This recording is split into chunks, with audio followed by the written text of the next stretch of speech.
A paz, Senhor, meus irmãos, que é o pastor Ismael Soares, passando aqui para compartilhar com você o meu momento devocional. E eu quero ler contigo aqui Romanos capítulo 14, verso de número 17, onde o apóstolo Paulo nos diz assim: Porque o reino de Deus não é comida nem bebida, mas justiça e paz e alegria no Espírito Santo.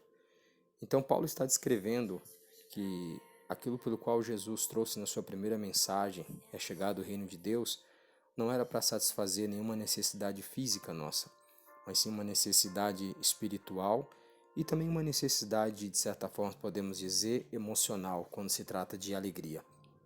No entanto, queridos, eu entendo que existem dois tipos de alegria. A alegria verdadeira, que é aquela que provém do Senhor, a fonte de alegria, e a alegria falsa, que é a alegria, é, que é a alegria dada pelas coisas do mundo. E muitas das vezes essas alegrias que são alegrias passageiras, alegrias trazidas pelo mundo, são provenientes de pecado.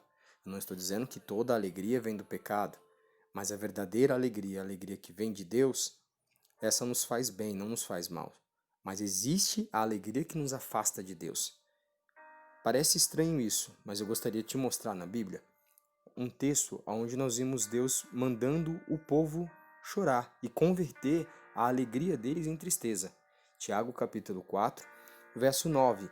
Senti as vossas misérias, lamentai e chorai, convertei o vosso riso em pranto e o vosso gozo, ou a vossa alegria, em tristeza. Por que Tiago está dizendo isso? Porque ele está dizendo que existia uma alegria aqui pelo qual o povo estava vivendo, né, ou a igreja estava vivendo, que não era uma alegria que provinha de Deus. Então ele está dizendo: se humilhe diante do Senhor, chore diante do Senhor, converta em tristeza. E aí a gente pensa que a tristeza é sempre ruim, mas da mesma forma que existe a alegria boa e a alegria ruim, existe também a tristeza ruim, boa e a tristeza ruim. A tristeza boa é aquela tristeza que te leva ao arrependimento, é aquela tristeza que te aproxima de Deus, é aquela tristeza que faz com que você se volte para Deus. É a tristeza que aconteceu com Davi quando Natã disse para ele ali, jogou diante dele o pecado dele.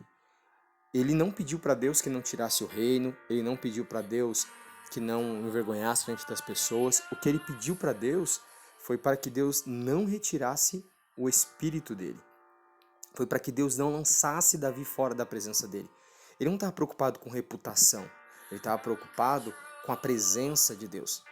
Por outro lado, existe a tristeza ruim, que foi a tristeza de Saul. Quando Deus falou para Saul através de Samuel que não queria mais ele como rei, que havia escolhido outro porque ele havia desobedecido, Saul se entristeceu. Mas a tristeza de Saul promoveu o quê?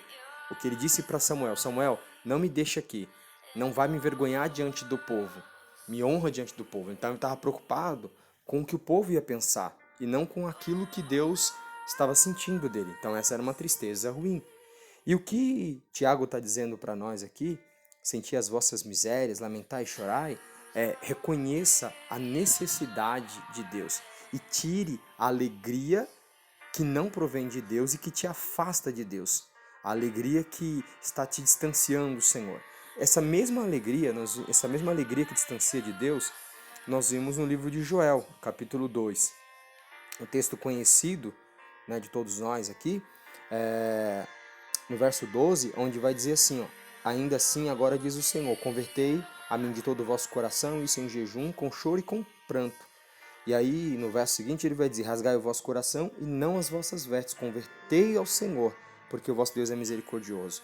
E nós sabemos que nesse texto aqui de Joel, o povo estava distante do Senhor, né? Deus estava anunciando para eles aqui um juízo, mas ao mesmo tempo que Deus está anunciando um juízo por eles estarem distante do Senhor, por estarem se prostituindo com outros ídolos, Deus está dizendo, olha, a alegria que vocês estão vivendo é uma alegria momentânea, é uma alegria que está afastando vocês da verdadeira alegria. Amados, se nós não tirarmos a falsa alegria, não há lugar para a alegria verdadeira entrar em nossas vidas. Essa alegria verdadeira foi a alegria que fez com que os discípulos, mesmo diante de tantas perseguições na igreja primitiva, levassem o evangelho. Foi a alegria que, mesmo em meio à morte e à perseguição dos mártires e daqueles que foram mortos em Coliseu, fez com que eles não abandonassem a fé e não negassem o Senhor. Essa é a verdadeira alegria. É alegria em meio ao caos, é alegria em meio às dificuldades.